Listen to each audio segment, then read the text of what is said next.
Gnarly. Radical. Yeah. Totally tubular, dude. Wicked. Delicious. Mega. I have always liked Cowabunga. Huh? Cowabunga! I made a funny. On the half shell, they're the heroes for. In this day and age, who could ask for more? The crime wave is high, with muggings mysterious. All police and detectives are furious, cause they can't find the source of this lethally evil force. This is serious, so give me a quarter. I was a witness, get me a reporter. Call April O'Neil in on this case. Hey, you better hurry up, there's no time to waste. We need help like quick on the double. Have pity on the city, man, it's in trouble. We need heroes like the Lone Ranger. When Tonto came pronto, when there was danger. They didn't say we'd be there in half an hour, cause they displayed turtle power. T-U-R-T-L-E power. T-U-R-T-L-E power. T-U-R-T-L-E power. Teenage Mutant Ninja Turtles. Superhero Cinephiles. I am half of your host, Perry Constantine. And I am the other half, Derrick Ferguson, coming to you after a whole host of technical issues with that we finally we got everything together, man, folks. This is like the cursed episode today, isn't it? Because this week, because we were supposed to record the other day, and there was scheduling confusion, and then today, I sign on and my mic's not working, and then my internet's not working, and and then you couldn't find Audacity. Yeah. Oh no, well, as far as Wednesday go, I thought we was doing it Friday as usual. I didn't know that we had, or I had forgotten or whatever, that we had agreed to do it on Wednesday. And so that was my fault. Because I said, wait a minute, we were supposed to record. I saw the thing from you. I said, wait a minute, we were supposed to record. And the funny thing was that I had watched the movie that we're going to do. I had watched it on Wednesday. Yeah, and I saw the post you made about it in our Facebook group, so I thought, oh, okay, so he's on board, because he usually watches it the day of. So yeah, but here was the thing. It was on Netflix. They had on Netflix, because usually I go to Netflix first, and then if I can't find it on Netflix, then I go to Amazon Prime. So It was on Amazon Prime for $3.99, to rent, which I did, $3.99, what the hell, I don't mind. I don't mind spending $4 for you guys. But it was on Netflix. But here was the thing. It was going to be gone by May 1st, which is today. So I said, okay, well, let me watch it now and make my show notes and everything like that so that I'll be ready on Friday. Yeah, but I had actually watched it Wednesday. Oh, okay. But yeah, that was actually some confusion on my part, because we had been recording normally on Wednesdays, and then we had to change a few episodes because of just scheduling hiccups. Like, I had something come up, and I think you had something come up one time, and I forgot to just confirm if we were going to do it on Friday or Wednesday, and I just kind of assumed, which, you know what they say about assumptions, when you assume, you make an ass out of you and me, so... See, folks, this is all the fascinating backstage, behind the scenes stuff that you don't get anywhere else. Okay, so all that aside, how you doing today? I'm doing fine. As I said earlier, we were talking earlier, after like a couple of really crappy days of rain, and it was gray and stuff like that, we had a beautiful sunny day, 70 degrees. So Patricia and I took the opportunity to get out and just drive around and see what was doing.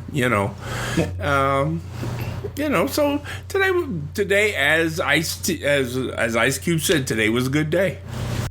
That's good. Yeah, over here the weather's gotten really warm. Like, I've started using the air conditioning now because it gets really hot down here in the summers, and we're starting to get into that season. Oh yeah. In fact, the humidity is crazy here in the summer, especially in like August. I remember when I first came here. Back then it was worse because back then I was living like right near the ocean.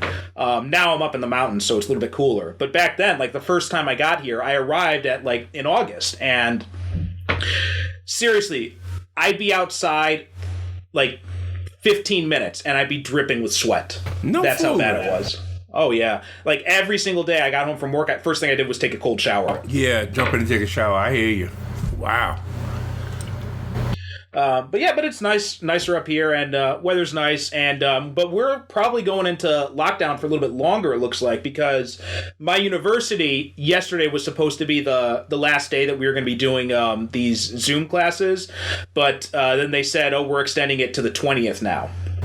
Oh, okay. Well, that's a good thing.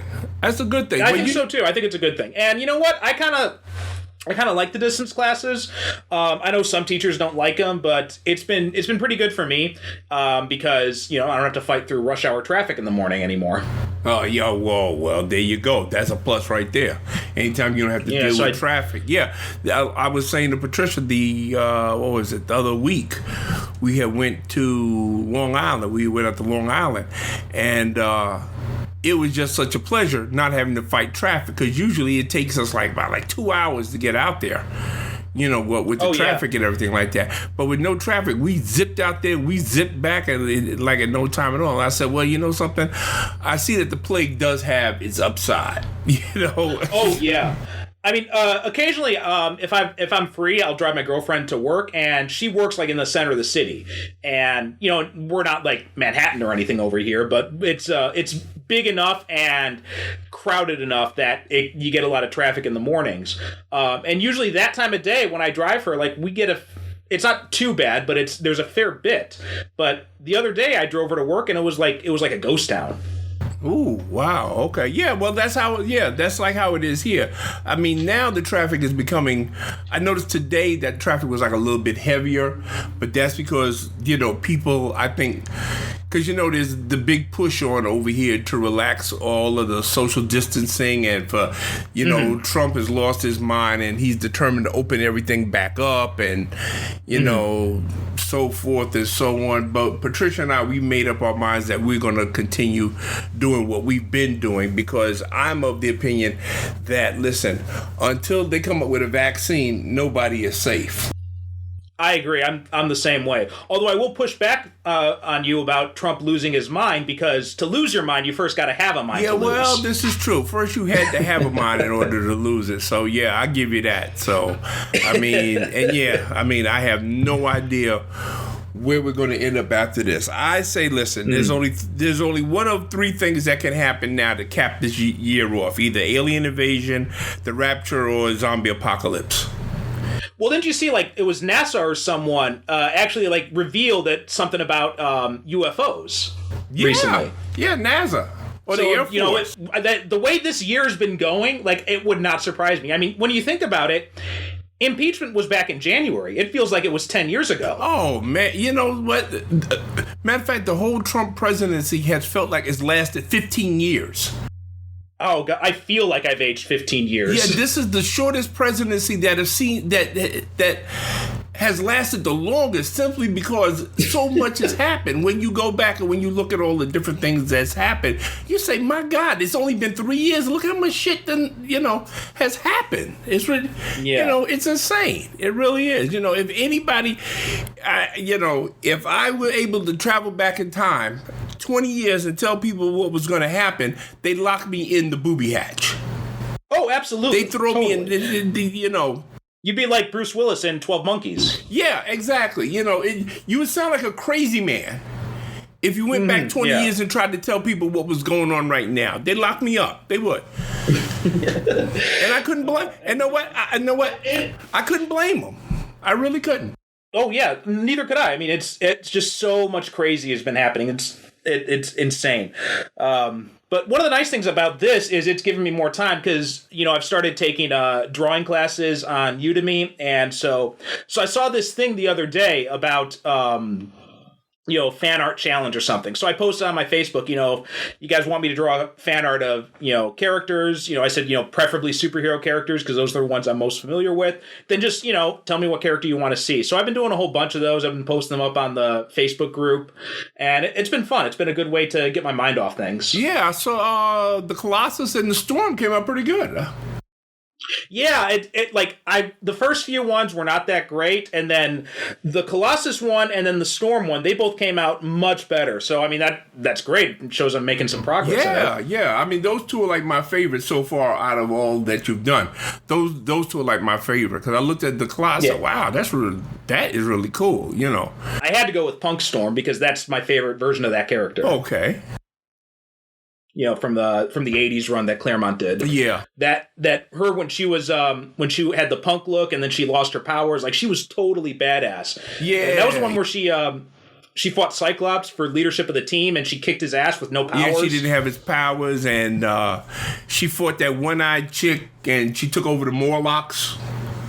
That gang of mutants that was living underground in New York.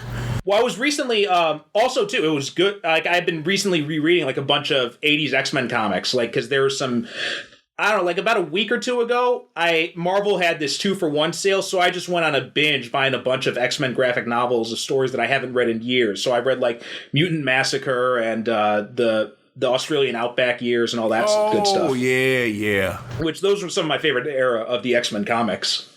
That was when the team was mostly women, in fact, man. You know, even though they were the X-Men, most of the team was women. Yeah, I mean the only guys it was Wolverine, Colossus, Havoc, and Longshot, and the rest were all women. Yeah. So yeah, that was an interesting era. So it's nice going back to that. And you know, they're really. That was when Claremont was like really trying to be creative and push it in different directions, and it's kind of disappointing that after that they decided to throw all that away and go back to basics. Yeah, well, usually that's what they do sooner or later with the X-Men. They say, okay, we're gonna go back to basics. Yeah. Well, I mean that's what they do with everything basically, and I understand why because these are a brand and you got to keep these characters kind of evergreen for new readers and all that. So I get it, but in the same, it's kind of like that. I get it, and I understand it, but at the same time, I don't completely like it. Well, I don't like it because you know what? It used to be that they figured that the average life of a comic book reader was about 10 years. Because they figure after a certain age, they stop reading comics and everything like that. But such is not the case now. No. You don't have, comic book readers don't age out. I mean, like they used to. I remember when I was growing up, of course, and then when I was, in high school and everything like that, and people would say, oh, you still read those comic books? Because they figured that after a certain age, you age out of reading comics. You didn't read them anymore. But but such is not the case. I mean, you have more older people reading comic books than you have younger people. Yeah, the younger people tend to be more invested in anime and that kind of thing. Yeah, anime and video games and stuff manga, like that. Yeah, I mean, they don't read comic books anymore. Well, they do. It's just they're reading the manga. They're not really reading manga, they're not really reading the superhero stuff. And part of the problem with that is because of all the continuity. So you come out of the Avengers movie and you want to read some Avengers comics, you don't know where to start because there are 10 different Avengers titles and none of them have the characters from the movie, so it can be really confusing. Yeah, none of them have a blessed thing to do with what's going on with Mm-hmm. So But that's something I think is going to be changing in the coming years because the old model is not working anymore. I think this crisis has kind of shown that, and it's kind of showing the cracks in the system. So I think they're going to probably try and do some different stuff and maybe do more because one of the things I liked that DC has done is they do these standalone books that aren't really in any sort of set continuity. So you can watch Superman the movie and then go read Superman All-Star Superman and you're totally fine. Yeah. And I think that's because you know what? As far as I'm concerned, the main thing that's wrong with DC and Marvel is that the continuity has become more important than the stories. The stories really don't matter anymore. They're more worried about, the continuity. Right, and then you get different writers come on who they don't even know all the continuity, so they just go with what they remember, which causes more problems and it makes it even more confusing. Yeah. Because and then they just want to tend to which is why you keep getting, issue 1 or, a title where, keep having issue 1 because the new people, they come on, they don't want anything to do with what happened before. Right. And that's also, that's another fault of the industry is just the numbering system and all that. It's because number one, sell like hotcakes, so they put them out as often as they can. Right. But anyway, so to segue from comics, we're talking about a movie that was based on another comic book, but this was an indie one, and that's 1990's Teenage Mutant Ninja Turtles. And this was my pick for the week. And like this, I got introduced to the Turtles through the cartoon that premiered in '87, because I was like at the perfect age. Like I was just starting elementary school, so I was like right in that target demographic, and that show just sucked me in. I had turtle everything. Like I had turtle bed sheets, turtle pajamas, turtle clothes, turtle underwear. I had like all the toys and the play sets and the video games, everything. Yeah, I think that's why I never got into the Turtles myself, because I was already a jaded adult by the time that that it came out. And yeah, I noticed that there are certain things, if they don't hit you at the right age, you just don't get it. Right. And I think that the Turtles was one of those things, because I just never got it. I said, okay, well, that's, kiddie stuff, and I just never really bothered with it. Yeah. And when it comes to the cartoon, you're absolutely right. Like, it was kiddie stuff. I mean, that was like, standard 80s cartoon fare, where it was silly, it was goofy, and it was just total kid stuff meant to sell toys. That's really the only reason that show existed. Because I think Netflix has this series, The Toys That Made Us. Have you seen any of that? No. Oh, it's great. They talk about all these different toy lines, and it goes like the history of them. Like they did one on Star Wars, they did one on Barbie, they did one on G.I. Joe, and they did one on the Turtles, they did one on Power Rangers, Masters of the Universe, and it's really interesting stuff. And they did the Turtles one, and I didn't know this, but it seems that the toy line was actually what led them to get the TV series. Oh, okay. So one fed off the other.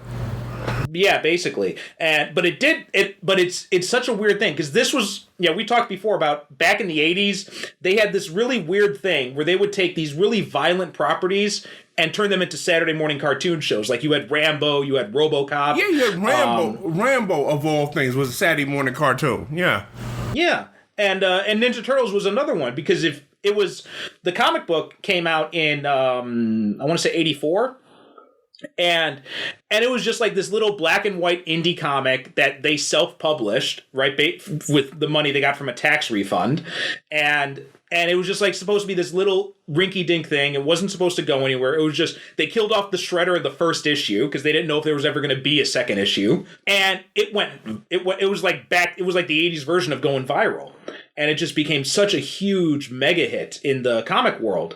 And the comic was very dark and very violent, and it was part serious and also part parody, because they were both really big fans of Frank Miller's Daredevil, which was coming out at the time, and also the New Mutants. So they decided, well, let's combine them together, and so they created the Teenage Mutant Ninja Turtles. And so, like the first issue, they're talking about how the ooze fell down the sewer, and it was. They not so subtly implied that the radioactive material that changed the Turtles and Splinter was also the same stuff that blinded Matt Murdock. Oh, and made him Daredevil. Okay. Yeah, something, as a matter of fact, I do remember hearing something like that, it's supposed to be the same stuff. So that's why yeah. Okay. See, I go for that. And I do remember reading the interview with them when they were saying that, that the whole Mutant Ninja Turtle thing was like a homage, parody of Frank Miller and his overuse, some would say, of using ninjas in Daredevil. Oh yeah, and then they also parodied that too, because the main ninjas they fought were the Foot Clan, opposed to Daredevil, who always fought the Hand. The Hand and the Foot. And see, like, it's so weird because I didn't know any of this stuff going when I was a kid, obviously. So like, I saw the parody before I saw the real thing. Yeah. Well, as a kid, you didn't care about it. You didn't care about that stuff. Right. Yeah. Right. So but yeah, and that comic series, like IDW has the publishing rights to the Turtles now, and they've republished like collections of the original series. And so I read through it a few months ago, and it's pretty good. And they're doing a new series now where they brought back, what one of the creators. I think it was Kevin Eastman. I think it was Kevin Eastman who was doing it. And he's like basically rebooted it from the ground up and started it all over again and gave him like a tweaked origin and all that kind of stuff. But the funny thing is that this movie, like, it's a weird story how this movie got made because no studio wanted to touch it because Masters of the Universe flopped. And so they had to make it, and they had actually first tried to make it before the cartoon was even planned, but no studio wanted to touch it. And then, they thought it was too ridiculous because this was pre-Batman when they were trying to get this thing greenlit. So nobody thought a superhero movie like this would sell anything. And the cartoon became a hit, and then they were worried because they thought a live action version of a Saturday morning cartoon would fail. And so it's interesting how it came out because they took some elements from the animated series, like April being a reporter, that's something from the cartoon. In the comics, she was a lab assistant. Casey Jones has a much bigger role in the movie, whereas in the show, he was just kind of like this one-off character. Oh, okay. But in the comics, he's like a supporting cast member. And also the origin is slightly different because in the comics it was Splinter was a real rat, just like in the movie. But in the TV show they combined him with his master. So he was actually Hamato Yoshi, and then he got transformed into a rat by the ooze. Oh, okay. Interesting. And it was a bit of a darker take, right? The Foot Clan soldiers, they were real ninjas. They weren't exploded. They weren't robots like they are in the animated series, because you got these heroes who are fighting with swords and sais and stabbing things. You can't have them stab real people on a Saturday morning cartoon show, so they had to be robots. Well, yeah, see, that's the thing. They have all of the, they have these characters with these deadly weapons, but then they can't use them, like in the movie. Yeah. Like in the movie. And I know that in the Superhero Cinephiles Facebook group, I think it was Tobias Christopher had mentioned that there was, that there was a backlash against the violence in this movie when it had its theatrical run. And I'm saying, wow, really? Because I'm watching the movie and, the only thing who's the guy that has the swords? Which turtle has the swords? Leonardo. Okay, Leonardo. The only thing he cuts up with the swords is a slice of pizza. Yeah, there's this one scene where he's fighting this one foot member and he keeps slashing him, and the foot member keeps ducking. Yeah, he keeps missing him. When he fakes out the foot soldier, he's like, gotcha, and he kicks him instead. Yeah, he kicks him instead. Yeah, you never see him cut anybody with it, and yeah, I mean, and they've got the nunchucks, but nobody has any broken. But this is the type of movie where, it's violence, but it's not really violent because nobody gets hurt. Really, the only one who I think ever actually hits someone with his weapon is Donatello with his staff. Yeah, with his staff. That's it. But I mean, nobody gets killed in this movie. Nobody, gets really hurt or anything like that. So, I mean, I said, really, people complain about the violence in this movie? You're kidding me. Well, then also at the end, I mean, you got Shredder being crushed in a dump truck. Yeah, but even then, it's not like you have like blood gushing out all over the place and everything like that. I mean, this is a movie that this is one of those movies that fall into the category that if adults watch it in the right spirit, they can enjoy it. But it's plainly made for kids, Yeah. And, one of the things about it, too, is, like, the 80s were just a weird time. And, like, this came out in 1990, but it was around the same time. And in the 90s, too. Like, parents were getting ultra concerned about, like, everything back in those days. Like, there was a campaign against Dungeons and Dragons. They thought it turned kids into Satan worshipers. And, I don't know. There was something in the water back in the 80s and the 90s, and parents just went crazy. Yeah, there was a whole thing, like, even on TV for a while there, from, like, 7 o'clock to, like, 9 o'clock, all of the networks had to show family programming. It couldn't be anything. It couldn't be anything violent or too sexy. And the networks had to wait until the later hours, like 9 and 10 o'clock, to put on like their violent shows or their sexy shows or whatever like that. Yeah, it was a mandate that from 7 to 9, it was just going to be family program. It was that whole, every once in a while we go through that crap in this country. Oh, everything's got to be for families. Everything has got to be for families. Well, I don't know. I believe that there should be some things for family, but there also should be things for adults too. Yeah. You know what? I don't know. This is just my theory that I just came up with spur of the moment, but I wonder if it was just like some sort of collective post-traumatic stress disorder from like the race riots of and the violence against civil rights protesters and the Vietnam War, and just like all these people who had grown up during that time were now adults and become parents, and then they were freaking out about all this stuff. Yeah. Well, see, you know what? The thing is that whenever a movement like that happens in this thing, those people they want everybody to conform to how they think. Right. You know, and me, I've always had a problem with people that, okay, I'm of the mindset that, okay, if there's something that I don't like, I just don't watch it. But you know what? If you want to watch it, yeah, go ahead. Like, there's like a lot of movies that I consider to be torture porn. You know, but listen, if that's what you want to watch, that's okay. I have a problem with these people that think like stuff like that shouldn't exist, period. In other words, if they don't like it, well, then it shouldn't exist. We should just get rid of it. It shouldn't, you know, which of course is insane. You know, just because you don't like it, you know, why are you infringing on somebody else who enjoys that type of stuff, for better or for worse? I mean, you know, yeah, I draw the line at certain things like, of course, child pornography and, you know, stuff like that. But you know, pretty much I'm a live and let live guy. You know, if you like something, hey, go ahead and watch it, and you know, God bless. You know, as long as you're not doing it in the road and scaring the horses. I mean, take it back to what you said. We were talking about comic books earlier, and you know, I see that all the time. Like, whenever there's like a post about, you know, the comics industry, like every year there's like, you know, a half dozen posts about how the comic industry is gonna be dead by this time next year, and it's not. But every time I see people commenting on it and saying like, "Good, it should die." And I'm like, why? Why do you want it to die? Just because you don't like it? Why do you want it to die? You know, what you know. Did the comic industry drop a house on your sister or something? You know? Yeah, I mean, show me on the doll where it touched you. Yeah, you know what? It's just a mentality that I don't understand and I can't get behind, you know, so.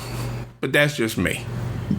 Yeah, no, I'm the same way. And yeah, there was a backlash against all sorts of kids programming back in the day. Like, there was backlash against even the Ninja Turtles cartoon show, which was so slapstick and campy. And even Power Rangers had this huge parents' backlash because, like, this is way too violent for kids. Yeah, well, I mean, listen, it even went to TV shows like the A-Team. You have, like, the A-Team, and the A-Team, no matter how many bullets they were firing, you know, nobody ever got shot. Nobody ever got shot, and if you had a scene like there was a car chase or something like that, let's say the car flips over. The car would flip over, somebody be chasing the 18. Okay, the car would flip over, and you would hear the guys in the car asking each other, are they all right? Are you all right, Sal? Yeah, I'm fine. How, you know, just like, you know, to make it clear, okay, nobody got killed, you know. So, yeah, it was... Yeah, in fact, a lot of TV shows, like kids animated shows, they couldn't even, if there were guns in the show, they could not fire real bullets. They had to be like laser weapons. Yeah, right. Exactly. And the exception to that was Batman the Animated Series, because they had guns that fired real bullets. But then there was other stuff, like there was a Spider-Man cartoon in the 90s, and like they had really silly rules. Like if Spider-Man lands on a roof, there can't be any pigeons there. Or because he can't be shown to be killing pigeons or anything. I'm like, who comes up with this stuff? Yeah. I mean, really, and it just boggles my mind that people actually get paid for this type of stuff. You know, and they're like that chick that's on The Simpsons all the time. That the only line that she ever says is, "Won't somebody think of the children?" Oh, yeah. Reverend Lovejoy's wife. Yeah, Reverend Lovejoy's wife. And I think that they always have a woman like that, or a man.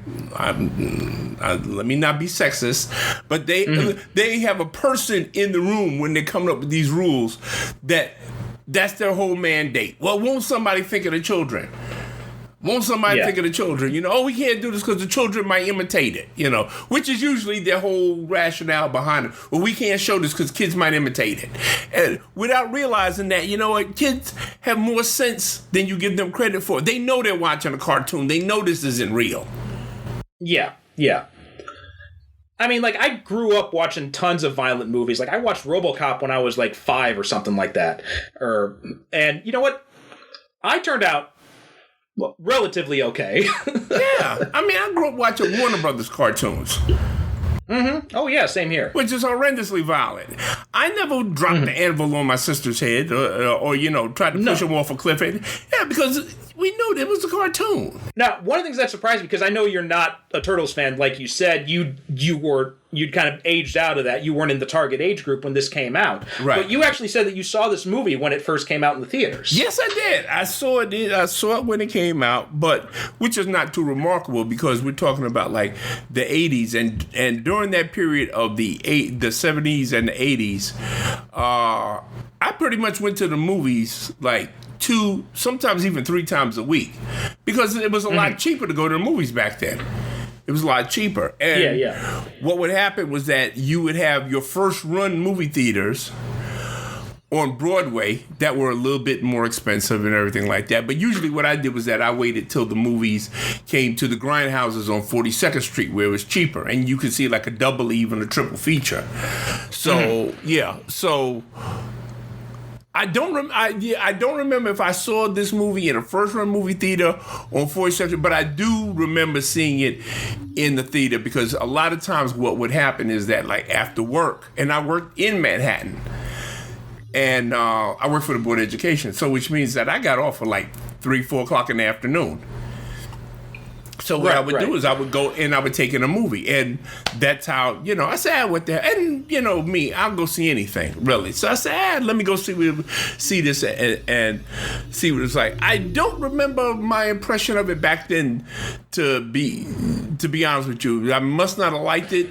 Or else I would have remembered a lot more about it because when I watched it Wednesday, it was just like watching a brand new movie, really, one that I had never seen because a lot of this movie I didn't remember. But then again, 1990, so yeah, there was a lot of it I didn't remember. Some of it I did, some of it I didn't. Yeah, like I've seen this movie several times over the years. Like I had it on VHS back in the day. As a little kid, I watched it all the time.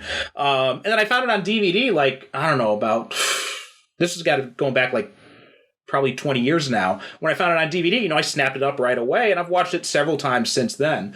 And what surprises me every time I watch it is it holds up really well.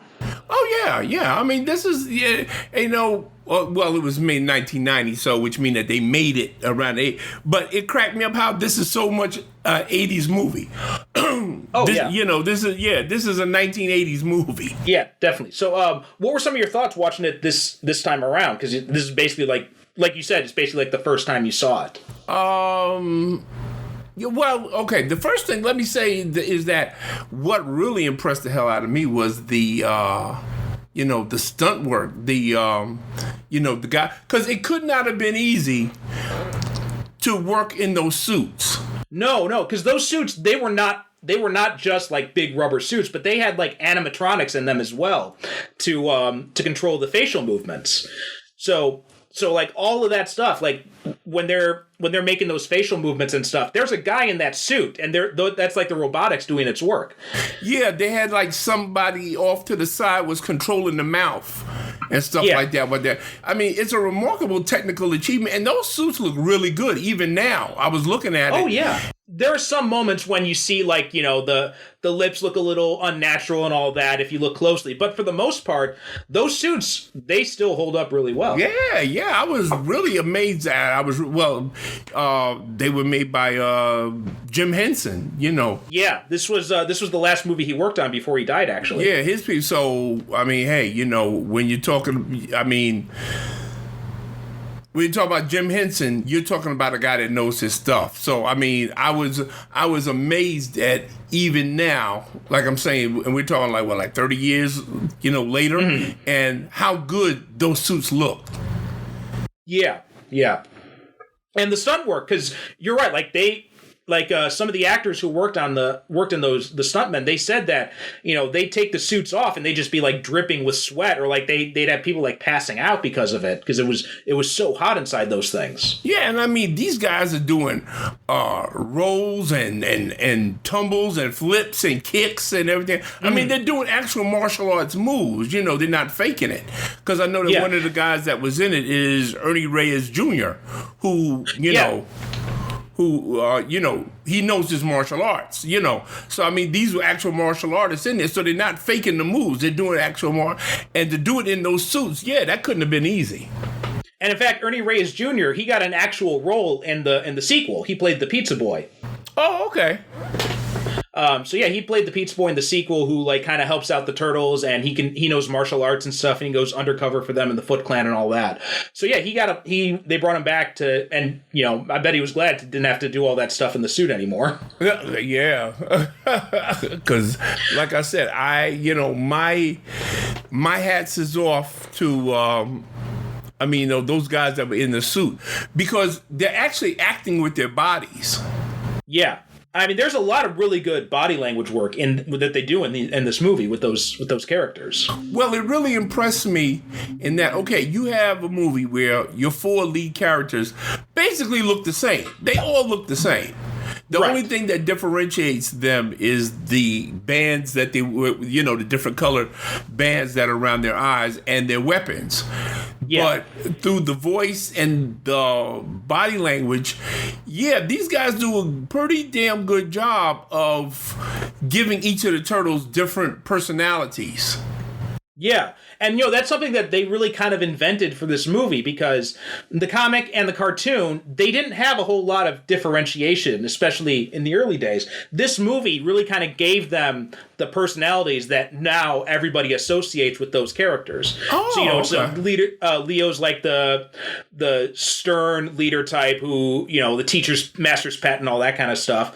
Donnie's the intellectual whiz, the smart one. Raph's the the kind of the brash, sarcastic one, and Mike's like the fun-loving kid, basically like a big kid type of character. Yeah, I liked how they gave like Raphael. They gave him like his own like kind of little subplot. Through the movie with him dealing like his anger issues, because he's got anger issues. He's very resentful. He's very, he likes being by himself. And they have a nice scene with Splinter, sits him down and talks to him and try to say, well, you know what? I kind of worry about you because, you're not dealing with your anger very well. And Raphael's trying to explain to him why, well, I'm angry all the time. I don't really know why, And it's a nice, if anybody told me that it would be a nice little bit of characterization between a giant rat and a giant turtle, I would have said, get the hell out of here. But it is a nice little sweet little scene, that's in there, which shows me that, they treated these characters, the screenwriters and, the director, I think his name is Steve Bannon. Barron? Yeah, Steve Barron. Oh, good. Thank God.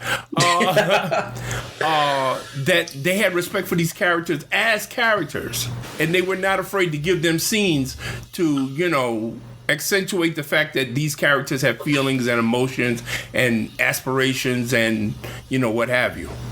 Yeah, well, Steve Barron, he was a fan of the comic books. Like he met with Eastman and Laird, who were the creators, and he showed them like the comic books. He showed them like a bunch of comic books, and he's like, "That's the movie right there. It's right there in those pages. We don't really have to do much else."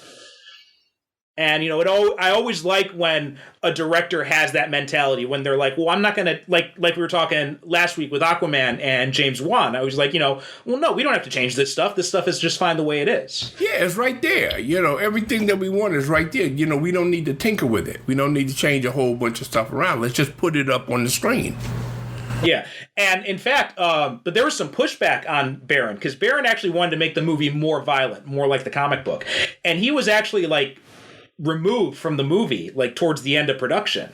So like there was some other stuff that was probably supposed to be, there's some other scenes and stuff that were supposed to be more violent, but he was taken off, so he wasn't able to do like exactly what he wanted to do. But even that being said, like they still get a lot more right with this movie than they get wrong. Yeah, I mean, I have no previous knowledge of the Turtles, and I don't know their backstory, the way that you do. I don't know anything about that. But I found that this movie, for somebody like me just coming into it after seeing it again after all this time, it was very accessible. They did a great job of just like establishing the characters and their relationship, and it was not hard for me to, say, okay, well, I got this. And in a very short amount of time, too, right? Like, it's just like their origin story is basically just like a 5-minute conversation that April has with Splinter. Yeah. And right in there, he tells you everything you need to know.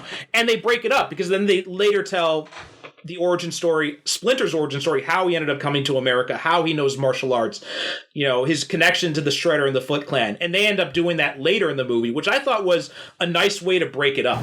Well, you know me, I have a fondness for 80s movies anyway, because I don't know, I'm the type of person, not every movie or TV show or comic book or what have you needs to have a ton of backstory to explain, where we are and how we get there. Like, what's his name? Casey Jones in this movie. We actually know nothing about Casey Jones. He just shows up and becomes part of the crew.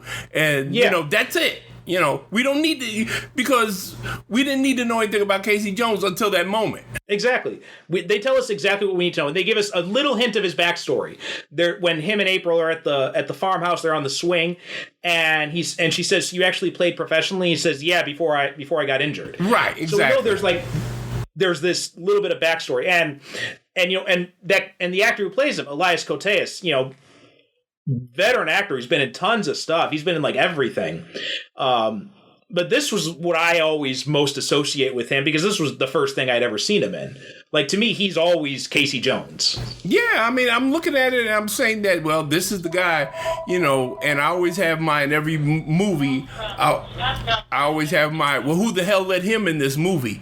And that's his slot in here. I looked at him because I had completely forgotten he was in this movie. And I said, oh, shit, Elias Cote. I said, who the hell let him in this movie? But he looks like he's having a ball. And he has that great scene where he confronts, the street kids that the Foot Clan has been recruiting as their street show soldiers. And he has a great scene where he just like reads them to riot at and basically tell all this is bullshit, Yeah, because they're trying to say like, oh, and that, who that guy he's talking to is, right? The actor who played that kid he was talking to? Oh my God, it's Sam Rockwell. Sam Rockwell, yeah. Holy shit, yeah. Talking about who let him in this movie. I said, wait a minute. I did not know it was him until, like I said, I was doing my research and I was looking up the cast and everything like that. I said, wait a minute, Sam Rockwell. And then I went back and looked at the movie again. And then when I took a good look at him, I said, oh yeah, I can see it now. Okay. I said, wow. He looks so different. Like, you got to squint to recognize him in that role. Yeah. I mean, like I said, I had to go back and I had to watch it. And then I paused it. Like, it's the scene where he's bringing in a bunch of new recruits and he's giving them cigarettes. Mm-hmm. And then there's another scene, like that scene where, Casey Jones is reading the kids the riot act, and there's a really good shot of his face. And that's where you can really see it's Sam Rockwell. And then you look at it, you say, okay, yeah, that's him. That's Sam Rockwell. Yeah. And, Koteas, he really throws himself into this role. Like you said, he looks like he's having such a good time, and he really embodies that character, I think. Every time I think of Casey Jones, I always think of Elias Koteas, because I think he captured that character better than anybody else. And like that scene in the park when he and Raph meet for the first time, that scene is like one of my favorites in this movie, because him and Josh Pius, who he's the only one who actually was the guy inside the suit, and he did the voice work for one of the Turtles. Everyone else, they had a suit actor and they had a voice actor. But Josh Pius did both. And, Pius and Koteas in that scene, like, they have this great back and forth with each other. Yeah, they're going back and forth, and he's pulling out all of, like, the baseball bat and, the cricket bat and, the hockey stick. And I said, well, wait a minute, what the hell? I said, is that a golf bag he's toting on his shoulders with all of this stuff, Oh, it was fun. And they have a nice little back and forth, and it resonates like later on when the Turtles are fighting the Foot Clan and Casey Jones shows up and they said, what are you doing here? He said, listen, you're beating up on my friend there. And you honestly believe it when he says, that's my friend you're beating up on. Yeah. Because he sees them across the street, which, there's a bit of coincidence in this movie, but it works for the story it's telling. But he spots Raph on the roof across the street, and then he goes over there, and you think he's going to pick a fight with him. Right. But then he comes in and he helps the Turtles out.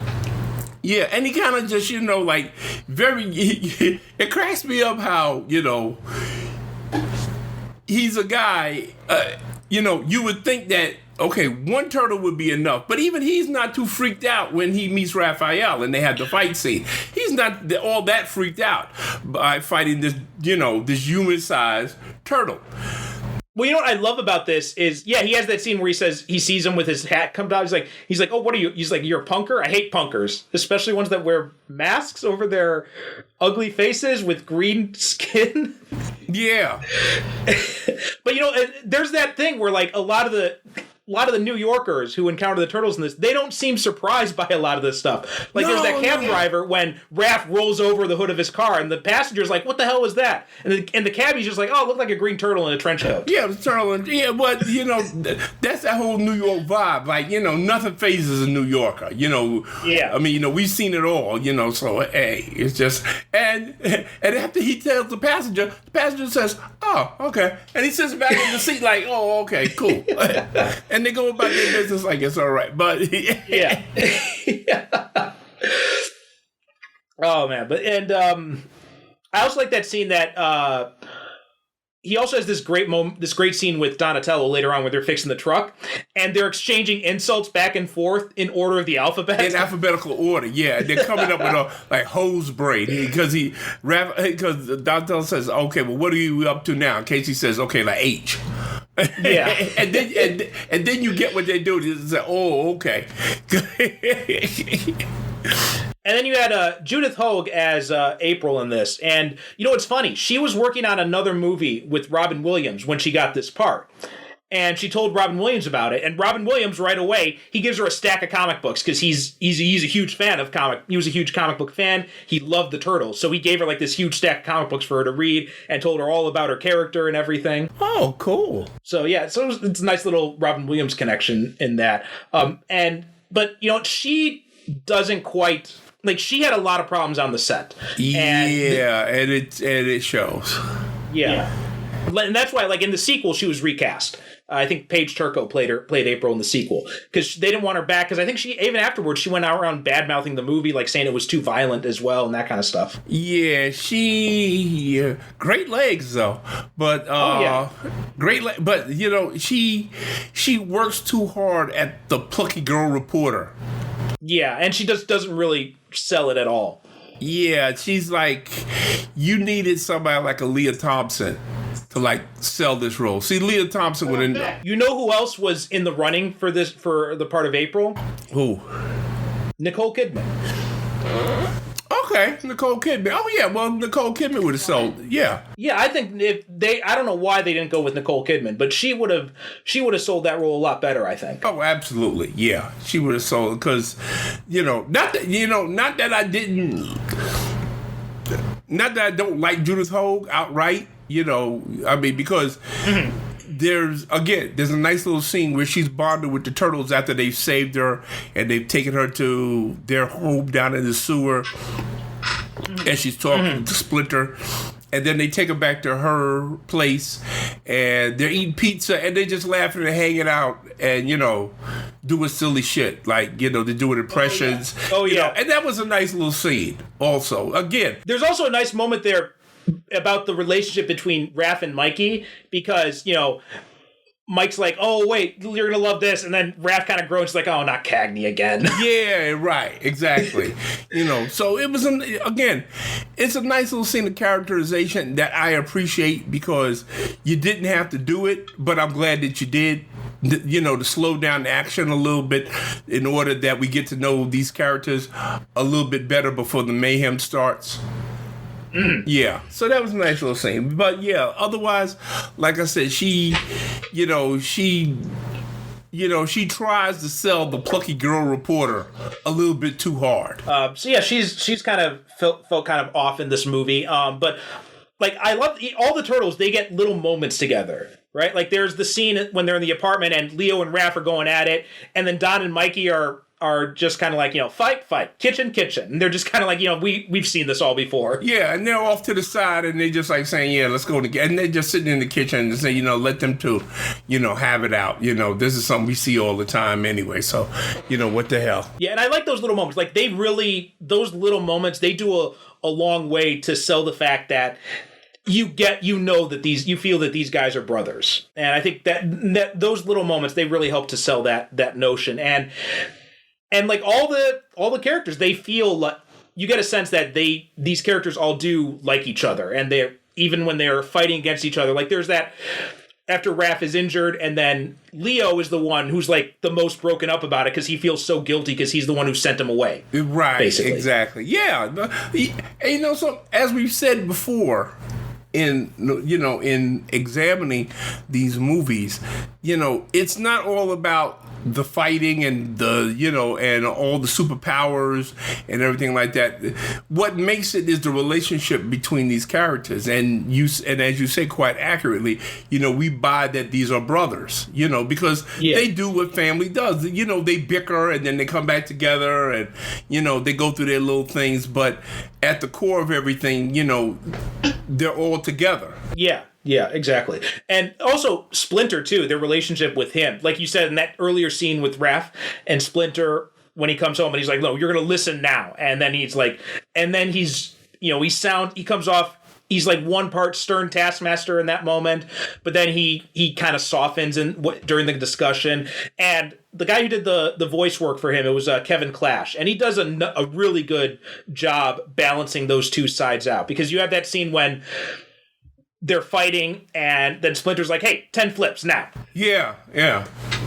And what I like is that they give Splinter this very warm, compassionate personality, because there's a scene where he's been captured by the Foot Clan, and that little annoying little snot Danny, he comes into where Splinter is hung up, he's chained to the fence and everything like that. And Splinter says to him, come over, and he says, oh, yeah, well, I sense you're troubled. Well, if you're here, with the Foot Clan, you got problems, if you need an ear to talk to, the guy's chained up on the fence and he's still being a counselor to this kid, which I thought was kind of, it's kind of nice. I'm glad you mentioned that scene, because I was going to bring that up too, because that's another really touching scene, when not so much Danny, because like you said, he's a little annoying brat, but it's Splinter who sells that scene, because there's that time when Danny's like, my dad couldn't care less about me, and then Splinter's like, I don't think that's true. He's like, because all fathers care for their sons, and he says that with the way the tone in his voice, and just the way that they animate the creature in that scene, like, you really feel the emotion in that for some reason. Listen, when you have a movie and the character that comes across with the most emotion and heart in the movie is an animatronic rat, that's talent.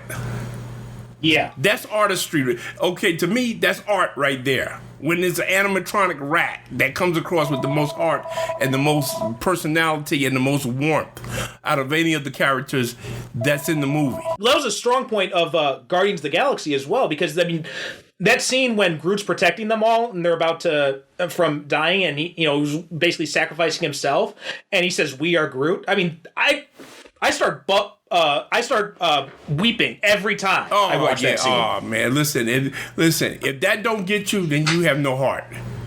Yeah. When he says "we are Groot," if that don't get you, I'm sorry. Me and you can't be friends, because I lose it when I'm with you on that scene. When I saw it in the movie theater, there wasn't a dry eye that was in the house. No. In fact, I'm actually tearing up now just thinking about it.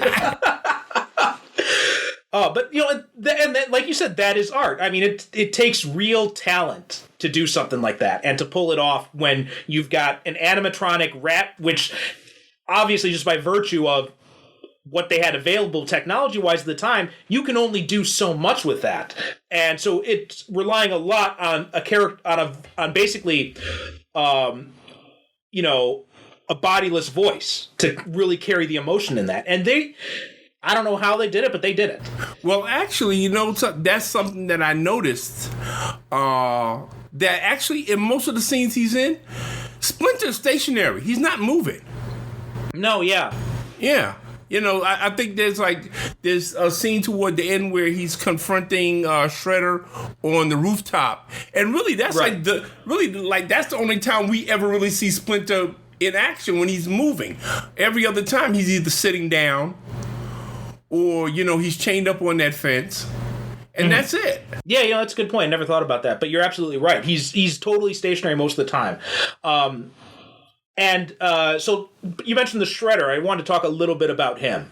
Like, one of the weaknesses in this movie is, I think, the Foot Clan in general, because in the comics, they're actual trained ninjas.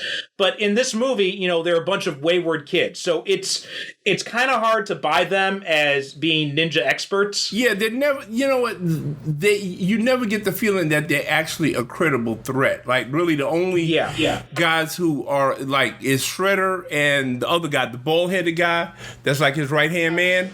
Yeah, Tatsu. Yeah, okay. Those are the only... But the rest of them, like you said, they're like these street kids that, they're taking and they turn... For whatever reason, they don't explain why in the movie that they're doing this, I guess, I mean, this is just a bad guy thing to do. So, that's why they're doing it. But, you never really get the impression that this ragtag bunch of street kids, no matter how much you dress them up like ninjas and give them ninja weapons, like they're really much of a threat, to the Turtles. And Tatsu, actually, he a Japanese actor, Toshishiro Obata, who he was in Demolition Man. He was in Red Sun Rising with Sean Connery and Wesley Snipes. He was also in the Shadow movie as one of the Mongols, and he was in Showdown in Little Tokyo. Yeah, he's in a whole ton of stuff. That guy. And you know what? The guy who plays Shredder is James Saito, but he didn't voice the character, which again I thought was kind of disappointing because James Saito is a pretty good actor. It's too bad they didn't. I mean, there's some. I think there's some racism going on in there where they thought like an Asian actor couldn't be understood on screen with a mask covering his face. Ooh. But other than that, like, it is kind of a pity that he doesn't get to voice himself, and you have this white guy who's doing the voice instead. But the thing that killed me about Shredder, though, is when he walks in that first time and he's got the cape on and everything, like he looks imposing, he looks menacing. But then you get a shot of him in the light and he's wearing like this hot pink jumpsuit. Yeah, it kind of takes the menace out of you being this badass supervillain when you're wearing pink, quite frankly. Yeah. And it's like shimmering pink. Now, call me sexist if you want, folks. I don't care. But you know what? You cannot convince me that you are a badass ninja supervillain when you're wearing a shimmering hot pink suit. Now, to Saito's credit, even though he didn't get to do any voice work, like he does a lot. We were talking before about body language. He does a lot of good things with his body language to make this character feel threatening, even with that ridiculous costume. Yeah, that kind of, with all the blade, and even the Turtles make fun of it. They said, well, he doesn't have any problem opening up cans. Yeah. When they meet him for the first time, they say, well, who's this guy? I don't know, but he don't have no problem opening up cans. I'll tell you that.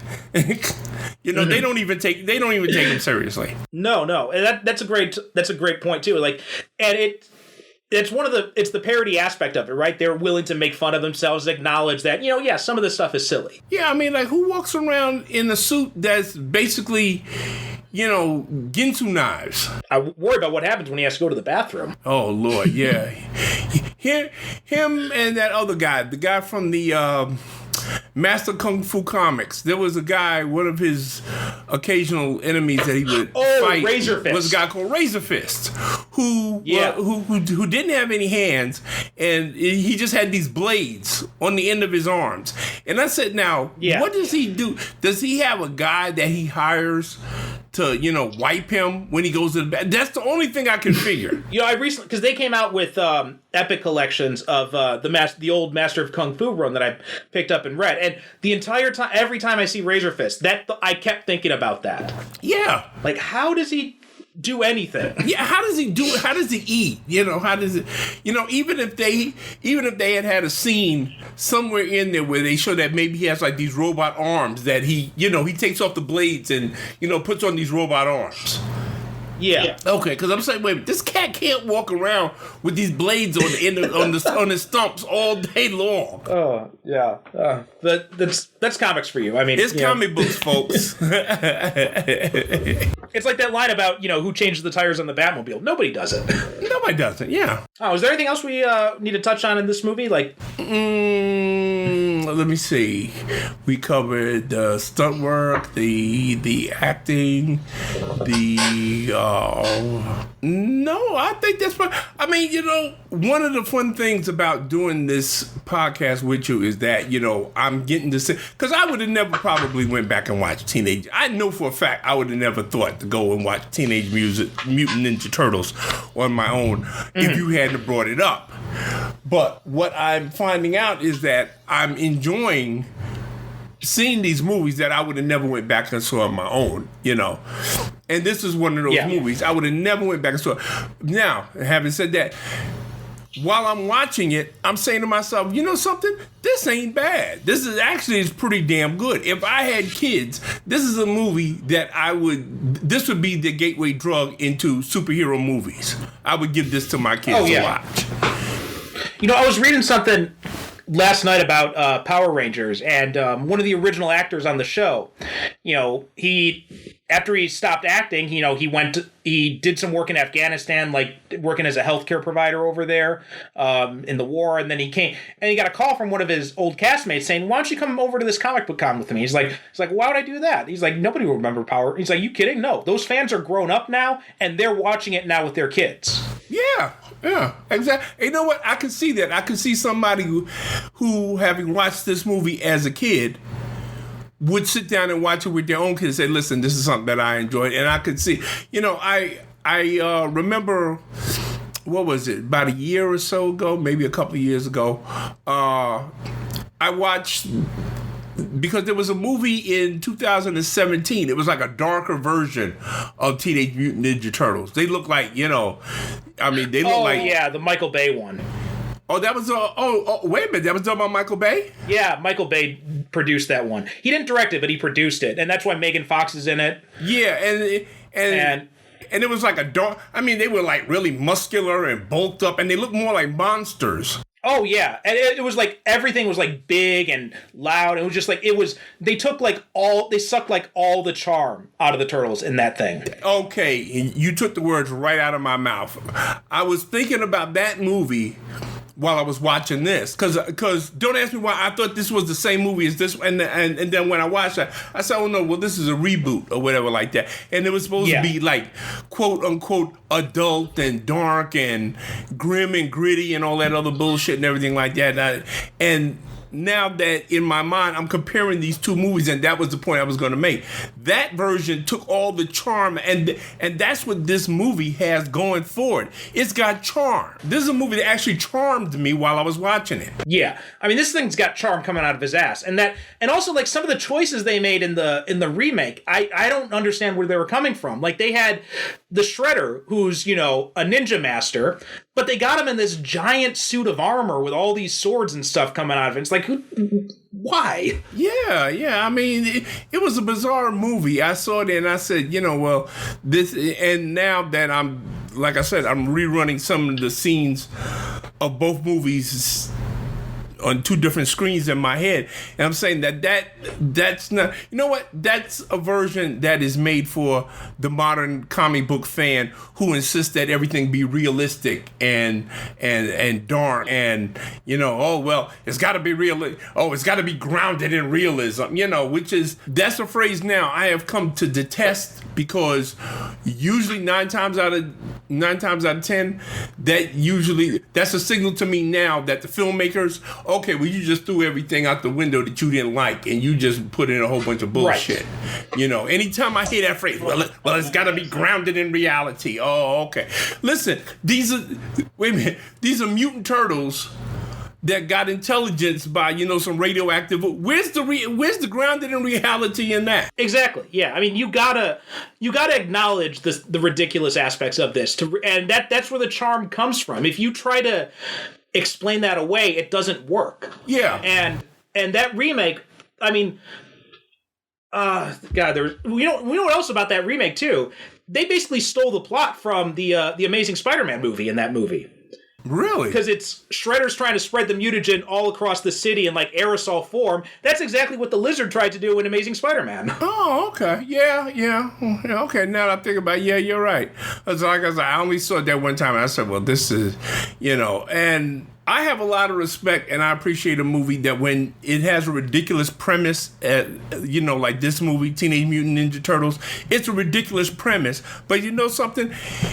Have the confidence to go ahead and just embrace the ridiculousness of it.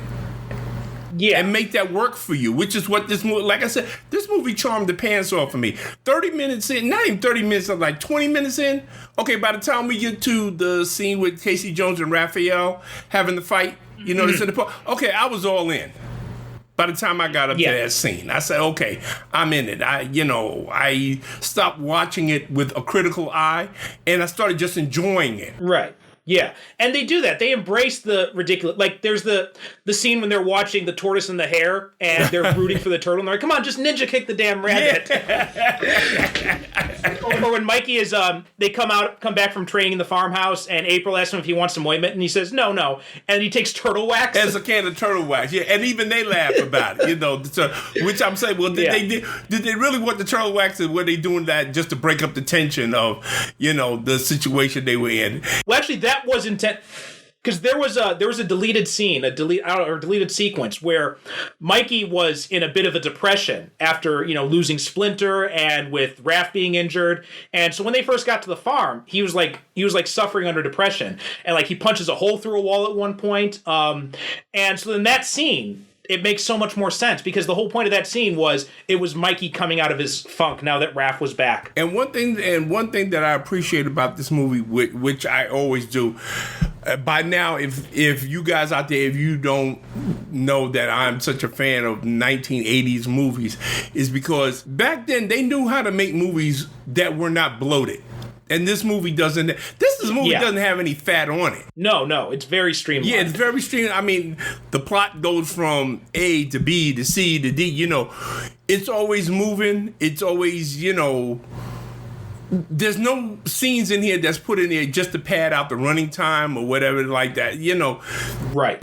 There is no which I appreciate. Of course, now I get the thing from people talk about, oh yeah, but well, what about the world building? And I appreciate having no. Some things you don't need, and this movie definitely didn't need that. It gives us the premise. Okay, these are mutated turtles. Their sensei is a rat that learned ninjutsu when he was in his cage, and he just imitated his master. And it's a thing that, listen, if you're going to watch a movie, first of all, okay, if you're going to watch a movie that's called Teenage Mutant Ninja Turtles, you can't sit there and poke holes in it. Because it's telling you right up front what it's going to be about. Teenage Mutant Ninja Turtles. Now, if you're going to sit there and then you want to put on your realistic hat and say, well, this isn't realistic or that isn't realistic. Okay, well, then you need to go watch the Christopher Nolan Batman movies then. Don't watch this movie. Yeah. I mean, this is not a movie. I mean, the Turtles in general, they're not for someone who doesn't like fun. Yeah. Because it started out as a parody. Like, when they came up with the characters, they were just doing random sketches and trying to make each other laugh. That's how that was the genesis of the idea. And, so you just got to embrace that aspect of it. And even the toy makers, when they were making the toy line, like, they were coming up with all these ridiculous concepts, like a lot of body humor and that kind of stuff using in it. Like, they had one character who his mutation was he had a giant nose and he blew snot out of his nose and all this kind of stuff, right? They're just having fun with it. Yeah. And considering, one thing that always has amazed me about the whole concept of this is how long it has actually lasted. Oh yeah. So I mean, there's got to be something to it if it's lasted. Like you said. I mean, it started. I mean, like back during the 80s, and there was still a lot of interest in. I mean, the franchise. Don't they have an animated series that's on now? Yeah, I mean, that's the thing I was about to mention is that almost every generation has their own Turtles TV show. Like back in the 80s, early 90s, we had the original cartoon. In the early 2000s, they did another cartoon that was really good. It was much closer to the comics. About like 10 years after that, they rebooted with another show, which is like mostly CGI, and now they've got a new show out now, and so yeah, they're always like bringing it back, and it's one of those concepts that, you know, kids just love it. It keeps bringing them in.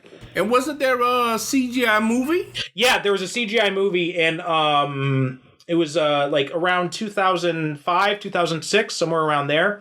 And that was pretty good. That was actually kind of a loose sequel to the first two live action movies. Oh, okay. But that was good. It had, in fact, that one had some big name voice talent in it, because it had Sarah Michelle Gellar was April. Chris Evans did the voice of Casey Jones. Patrick Stewart did the voice of the villain. What's her name?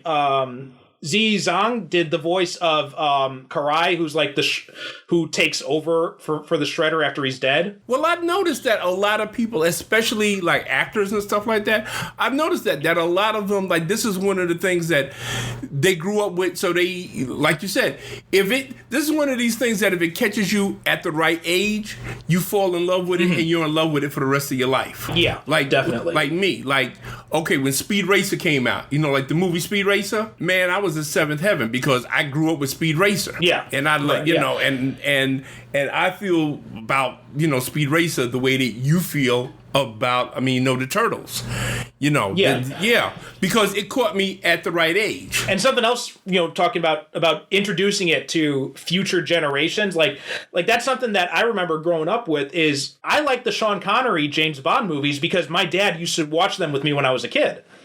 And that's why Sean Connery is my favorite James Bond. Well, I'm glad you brought that, because I get into this all the time with people, because my favorite James Bond movie is Diamonds Are Forever, which universally is regarded as the worst of the Sean Connery James Bond movies.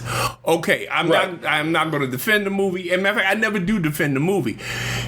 It's my favorite simply because it's the first James Bond movie I saw in the theater, and I saw it with my father. Also along those lines, like I like You Only Live Twice is one of my favorite Bond movies. Not because it's a good movie, but a lot of that was filmed in the part of Japan where I live, which is like become my home now. So I feel a real attachment to that movie because of that. Yeah. I mean, a lot of things you attach to, you know, simply because of sentimental feelings. Like I said, you know, with that James Bond movie, Diamonds Are Forever. I mean, every time it's on, I watch it, and the plot makes absolutely no sense. As a matter of fact, halfway through the movie, they completely forget about the diamond smuggling plot, and it goes into Blofeld trying to take over the world with the, you know, it's a crazy plot. But like I said, every time I watch it, it brings back those memories of when I saw it. I mean, you know, my father, which especially now that he has passed away, it makes the movie even more special to me. And what else? You know, we saw The Wild Bunch. That was like my first grown-up movie. Yes, folks, I am that old that I actually saw The Wild Bunch in the theater. But again, it was special to me because it was like my first grown-up movie, and I saw it with my father. So, so these movies, I think, you know, when they catch us at the right age, they resonate with us, and it brings back those memories that we had of when we first saw it, when we first discovered it. And that's why there's some things that people say, oh, you know, they say, oh man, I watched so-and-so growing up and I loved it. And people say, oh, you really like that? And, you know, don't scoff at people when they say that, you know, this is something that they loved, you know, when they was, because that means a lot to them. You know, it really does. Yeah. Oh yeah. I mean, you know, I mentioned Power Rangers earlier because back in the day, I also got really into Power Rangers. That hit me at the right age. And now it's on Netflix, right? So when I'm like reading or something like that, I like to have something on in the background. I want to have some background noise. So usually I'll just put on some show on Netflix. And so I chose, you know, put on Power Rangers. And, you know, I find myself, I'm often looking up from my iPad, just like kind of like getting reabsorbed into it. And the entire time I'm thinking like, yeah, this is cheesy. Yeah, that's just like mostly stock footage that they've reused 1,000 times in this one episode. But there's a charm to it because that hit me at the right age. Yeah, I mean, when you were watching it at the time, yeah, you didn't care. You just didn't care about any of that stuff, which is why I think that there are certain ages when it's the best time for you to discover something, because once you get to be an adult, a crusty, jaded adult like we are now, we start picking apart the flaws. But when you watch it at a certain age, you don't care about none of that shit. You know, all you know is that you dig it. Well, I mean, the X-Men's a perfect example, right? I got caught into that because of the animated series, and even to this day, I love the X-Men. I'm still reading X-Men comics. Yeah, like now when they talk about Spider-Man. Now, I'm not a big Spider-Man fan, but you know something? If you put on the 1960s Spider-Man animated series, I'll sit there and watch that all day long because you know it caught me at the right age. And you know, I know a lot of people like kind of knock nostalgia. There's been these two competing forces a lot. Like there's, you know, pro nostalgia and anti nostalgia, where it's like, you know, it should be all new, but it's like, oh no, let's strip mine the past. But you know, honestly, I don't really care. It's just like, you know, if you give me something that makes me feel like I was 10 years old again, I'm all in for that. Oh, absolutely. Absolutely. Which is why I, you know, love the Marvel Cinematic Universe, because they make me feel like I did when I was a kid, 12, 13, 14 years old, reading comic books. Exactly. Yeah. Perfect example. Yeah. And to me, that's more important than anything else. That it makes me, oh man, you know, this takes me back to when I was a kid. And I love reading. I couldn't wait to read the next issue of Avengers, or, you know, the Hulk, or, you know, Iron Man. You know, it takes me back to that, which, you know, and I know people knock the, you know, oh, yo, I hate those movies. You know, they're too bright, they're too colorful, they're too cheerful. And you know, well, okay, well, you know what? You go watch Batman versus Superman then. And get out of my face. And get out, you know, miss me with that bullshit, you know. Yeah. All right. Okay, so I think we've pretty much exhausted everything we have to say about Teenage Mutant Ninja Turtles. I mean, but basically, like this, and you know, well, here's a funny story about this movie that I just remembered now.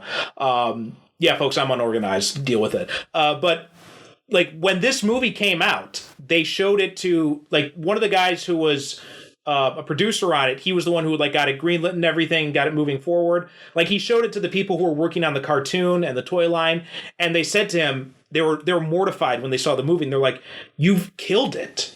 Like, we just started this franchise and now you've killed it with this movie, because, you know, this cartoon, this toy line, it's all goofy and funny, and now you come up with this dark movie." And he thought, he was worried. He's like, "Oh shit, did I really kill it?" And then the movie became huge. It became a massive success. Oh, yeah. And yeah. I mean, this was, may still be the highest grossing independent movie of all time. Really? Okay. Because they couldn't get a studio to pick it up, so they had to do it independently. Yeah, because I think it was New Line Cinema. New Line Cinema. Oh, it was. I think it was Golden Harvest. I think Golden Harvest. Okay. Which, you know, they did a lot of the kung fu movies back in the day. Oh, absolutely. Yeah, Golden Harvest, of course. So yeah, they did it, and I mean, just so much about this movie just works. Like the animatronics, the suits, like it still holds up. Like some of the fight scenes may seem a little bit sluggish by today's standards, but it still works really well. Yeah, I mean, you know, listen, like I said earlier, this is the type of movie where nobody gets hurt. I mean, you know, yeah, even though they got all these ninja weapons and they're jumping around and everything like that, you know, but nobody's getting hurt. And again, I cannot praise enough the work of the stunt people and the martial artists. They had to wear those funky suits while they were doing these moves. And you know what? They had to make it look good while they were wearing these suits too. And they do. They pull it off. I mean, you know, they had me convinced. And because because a movie like this, it either succeeds or fails on if you buy that these are actual turtles. You know, and even though on some level you say, yeah, well, you know, it's guys in suits, but still, these are guys in very good looking suits. You know, so yeah, it's a movie that I'm glad I saw it, and it's a movie I would highly recommend to anybody, you know, because movies like this, again, I think that it's the nostalgia value, and it reminds us that not every superhero movie has to be all dark and grim and, you know, and miserable and unhappy. You know, that you can have a superhero movie about a bunch of superheroes who enjoy being superheroes, even though these are not exactly superheroes in the conventional sense, but you know. You don't have the Turtles. They have their conflicts and their angst and everything like that. But they're not walking around talking about, oh, I'm miserable because I'm a turtle. I wish I was a human. Which, if they had gone that route, I would have instantly disliked this movie. But they don't. They enjoy, they enjoy being what they are. Yeah, I mean, well, there's that one scene where, Mike Duck puts his head in his shell to avoid getting hit by an axe, and he says, I love being a turtle. Yeah. They enjoy being they embrace who they are. And they enjoy being who they are. And I'm glad that they didn't have, because, sometimes they have that type of thing in here where, oh, they wish they were human. Oh, I wish I was human. If I was human, I would. No, you don't have any of that here. No, none of that. And also, you mentioned that, this is basically an 80s movie. There's another thing, because you know who voiced Donatello, right? Who? Corey Feldman. Corey Feldman, that's right, yeah. Because when I saw the credits at the end, I said, oh, shit, that was Corey Feldman? I said, wow. Who was like an 80s icon, Yeah, he did the voice of Donatello. He only did it in this movie. Well, and also going back to what you were saying early on about how much money this movie. I mean, it was obvious that this movie made a lot of money because they made 2 sequels after this, right? Yeah, they got lower budgets and they got much crappier suits. And like the second one, it's got its charm. It's a bit sillier, but it's still got its moments. And the third one, that's when they go back in time to feudal Japan. That's just a total mess. Oh, okay. See, I never saw that one. The sequel I saw, because that's the one with the infamous appearance by Vanilla Ice. Oh God, yeah. Doing the Ninja Turtle rap. Oh God, that whole scene. It's hard to believe that there was a time when people actually liked Vanilla Ice. Yeah, you'd be surprised. When I tell people that Vanilla Ice actually was a thing at one time, when he was popular, they look at me like I'm crazy. I said, no, you'd be surprised. Vanilla Ice was a thing. Yeah, it was crazy world, man. The 80s and the 90s, man, they were crazy times. Oh man, you should have been there. You'd have loved it. Well, I was there. I was there in the 90s. I mean, I wasn't an adult then, but I was there. Yeah, but you had to have been an adult during the 80s to truly appreciate. Trust me, it was a lot of fun.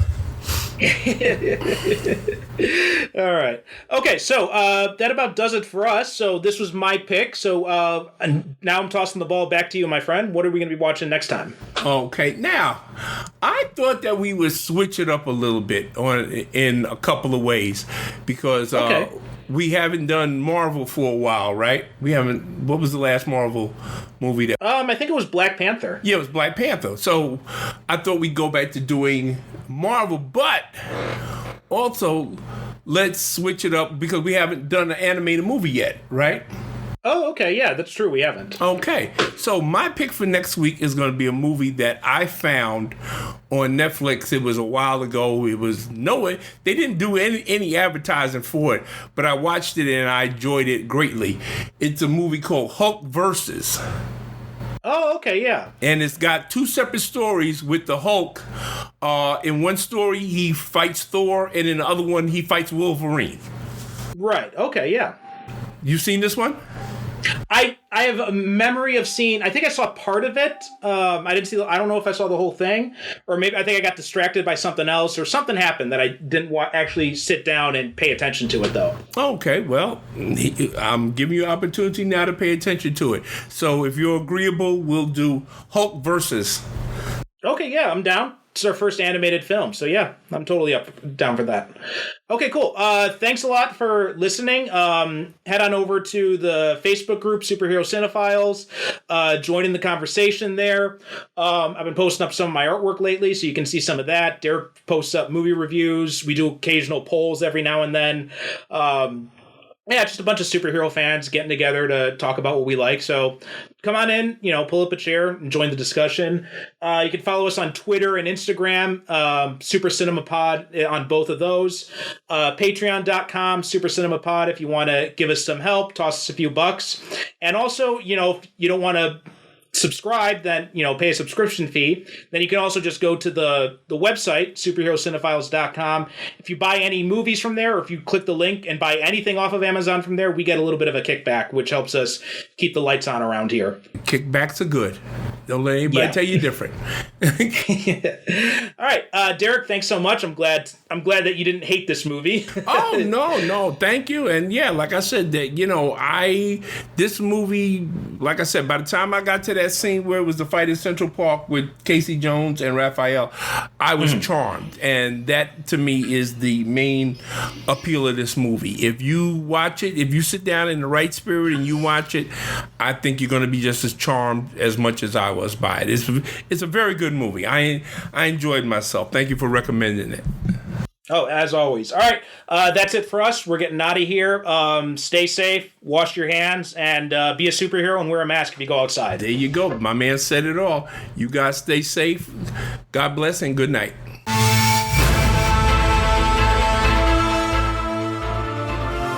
Thanks for listening to the Superhero Cinephiles podcast. If you have any questions or comments about this or any other episode, or if you have a superhero movie or TV show you'd like us to cover in a future episode, you can email us at superherocinephiles@gmail.com, or you can also visit us on the web at superherocinephiles.com. If you like what you hear, leave us a review wherever you get your podcasts. Each review helps us reach more potential listeners. You can also support the show by renting or purchasing the movies discussed, or by picking up our books, all of which can be accessed through the website, as well as find links to our social media presences. The theme music for this show is a shortened version of Superhero Showdown, a royalty-free piece of music courtesy of BesleonStudios.com.